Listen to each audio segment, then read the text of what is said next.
Evidence of extraterrestrial life on our planet has existed since the dawn of time. From ancient tribal lore to the earliest religious texts, the common underlying presence is of beings not of this world. Some have been described as a presence of quantum light. Others, called angels, descend to Earth to help humanity in times of need, and higher minds called deities to orchestrate the heavenly and earthly realms. However, all this took an unprecedented turn in 1947 when many people began to see these narratives with different eyes. Then, an event caused us to radically change our view of the universe. An alien ship crashes in Roswell, New Mexico, and the US government aggressively tries to cover it up. This time, however, it's not working. Today, when we talk about extraterrestrial life, we mean any being not from this planet. We often think of them as advanced civilizations or species capable of space travel, with technologies very different from those found on Earth. Looking through this perspective, you would be shocked at how many documented records there are of encounters with these beings from antiquity to the present day. What is even more interesting, however, is that the United States is investing over $650 billion in NASA for the sole purpose of exploring the universe beyond our planet. Why this huge investment when scientists are still denying to the public the existence of these human-like beings who in ancient times most likely even coexisted among us? But why does the government need to make such a large investment in such a case when there is nothing out there? Given that the oceans cover 70% of the Earth's surface and we have only explored 5% of it all, wouldn't it make more sense to dig in our backyard first? And maybe there's more? Perhaps after 1947, some historical materials that give conjectures about these creatures, their existence, and their residence on Earth, sometime in the distant past, are beginning to sound more feasible. Is it a coincidence, in your opinion, that the first spacewalk programs began about 10 years after the Roswell case? Let us know in the comments. Ancient records of alien visitations seem to give us reason to hope to find something more concrete. For the sake of this video, we would take Native America as a case study. Various Native American tribes have oral traditions and prophecies that mention encounters with star beings or aliens. In the book Encounters with Star People: Untold Stories of American Indians by Artie Clark, he shares accounts and testimonies of Native Americans who claim to have interacted with extraterrestrial beings or witnessed their inventions. The Hopi tribe, located in southwestern Arizona, United States, has legends that mention the arrival of beings from other realms. According to the Hopi, they have been visited by the Kachinas, spiritual beings who come from the sky and bring teachings to guide the tribe during significant transitions. The Hopi legends also speak of cycles of purification and the Earth's spiritual evolution. Some interpretations suggest that these may be references to extraterrestrial visitations, followed by transformative events that have shaped human consciousness. The Sioux, a Plains Native American tribe, believes in the Star Nation, which refers to extraterrestrial beings from distant star systems. According to the Sioux spirituality, the Star Nation is a source of ancient wisdom and spiritual guidance. Tribe spiritual leaders, such as the Heyoka or medicine men, are said to have communicated with these beings during visions, dreams, and ceremonies. From their interpretations, the Star Nation have shared knowledge of celestial navigation, herbal medicine, and cosmic interconnectedness. Also, the Zuni tribe of present-day New Mexico has a tradition of interactions with star beings known as the Shalako. These people believe that the Shalako originated from the stars and came to Earth to share knowledge with us humans. These celestial beings are associated with rain, fertility, the well-being of the community, etc. Shalako are perceived as celestial messengers who stand in the gap between the Earth and the cosmos. Every single year, Zuni holds the annual Shalako Festival to celebrate and honor these star beings, seeking their blessings for the community's prosperity and spiritual harmony. In recent times, there have been more reports of UFO sightings and abduction stories, all of which remind us that we're not alone on Earth, and that maybe extraterrestrials have started visiting our habitat again.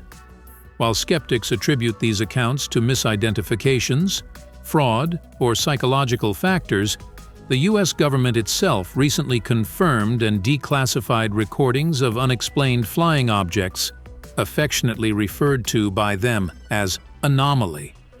One of the most widely observed and well-documented UFO sightings occurred on March 13, 1997, in Phoenix, Arizona. Thousands of witnesses reported seeing a series of V-shaped lights silently gliding across the night sky. This event lasted for hours and spanned across a large area, leading to widespread media coverage. Despite official explanations attributing the lights to mere flare or military aircraft, many witnesses remained convinced that what they had witnessed was an otherworldly phenomenon. Another one of such events was the Rendlesham Forest incident, often referred to as Britain's Roswell. The incident took place in December 1980 in Suffolk, England. U.S. military personnel Charles Halt, John Burroughs, and Jim Penniston, stationed at the Royal Air Force Base, reported encountering a triangular-shaped craft, emitting bright lights. Witnesses claimed that the object moved silently, displaying advanced capabilities. Some of the witnesses claimed to have had direct eye contact with the ship and describe hieroglyphic symbols on its surface. Although the incident faded into obscurity and silence, it became one of the most famous cases of UFO encounters. It was important to present to you what has been said so far, in order to draw an even more distant parallel and to look for correspondences in what has been going on for thousands of years until today. The Christian faith captures a whole lot of engagement with beings out of this world. From the very first verse of Genesis to the last verse of Revelations. That's why we've peeped closely into the Holy Scriptures and marveled at the amount of extraterrestrial encounters that have happened to the people then. According to the Bible, this classified knowledge was revealed to them by spiritual beings, whom we can call time travelers. Let's see what is shared about some of these contacts with extraterrestrial life forms. In the book of Ezekiel 1:4-30, the prophet Ezekiel describes a vision he had of a complex and mysterious phenomenon involving a wheel within a wheel descending from heaven. And I saw, and behold, a tempestuous wind coming from the north, and a great cloud, and a bright rushing fire, and a radiance round about it. And out of the midst of it was something that seemed like shining metal out of the midst of the fire. And out of the midst of it the likeness of 4 living creatures. And this was their appearance. They were like unto a man. And in the midst of the living creatures there was something that had the appearance of burning coals of fire, like the appearance of torches, something that was darting between the living creatures. The fire was shining, and lightning was coming out of the fire. The living creatures were running and coming back, so they looked like lightning. I looked at the living creatures, and behold, there was a wheel on the ground by the living creatures for their 4 faces. The appearance of the wheels and the making of them was like chrysolite. All 4 had the same appearance, and their appearance and their making were like a wheel within a wheel. When they walked toward their 4 sides, not turning. And the wreaths of their wheels were high and terrible. And when the living creatures walked, the wheels also walked beside them. And when the living creatures rose up from the earth, the wheels also rose up. Wherever the Spirit wanted to go, there they went. And the wheels went up to them because the spirit of the living creature was in the wheels. As they went, and when they stopped, they stopped. And when they rose up from the earth, the wheels also rose up to them, because the spirit of the living being was in the wheels.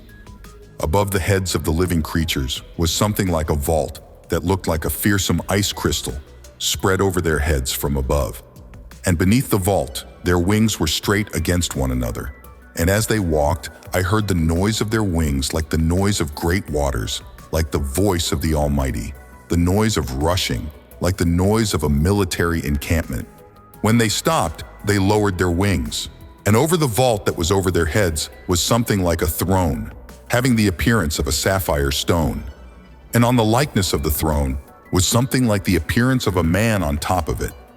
Some people interpret this passage as referring to extraterrestrial beings, suggesting that the wheels described may be ancient spacecraft or UFOs. What do you think about this?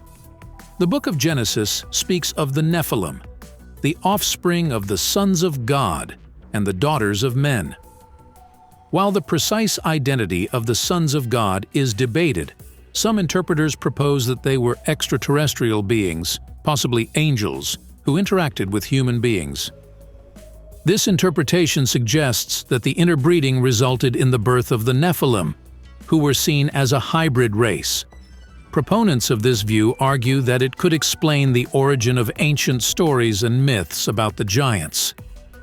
The Star of Bethlehem, as recorded in Matthew 2, is the celestial sign that guided the Magi to the birthplace of Jesus. While the biblical text describes it as a star, some individuals propose alternative explanations. For instance, they suggest that it could have been a spacecraft or an extraterrestrial phenomenon. This interpretation clarifies that the star exhibited characteristics or movements that were beyond what a natural celestial object would typically display, leading to speculation about its extraterrestrial nature. Further biblical proof of extraterrestrials is recorded in the book of Revelation. Here, a detailed description is given of the New Jerusalem descending from heaven to the earth.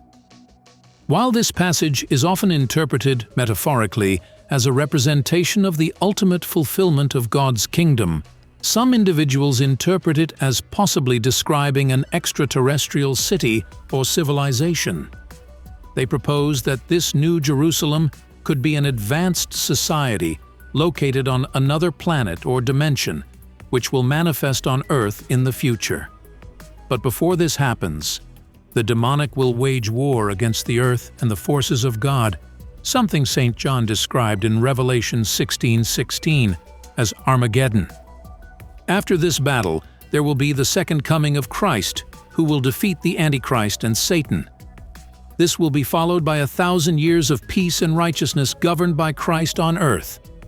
After this millennium, Satan will be finally defeated, and the eternal state of heaven or the New Jerusalem will be established for all those who believe. But on the future return of the aliens, stay tuned for a detailed video. What is your opinion after all this? Have we been visited?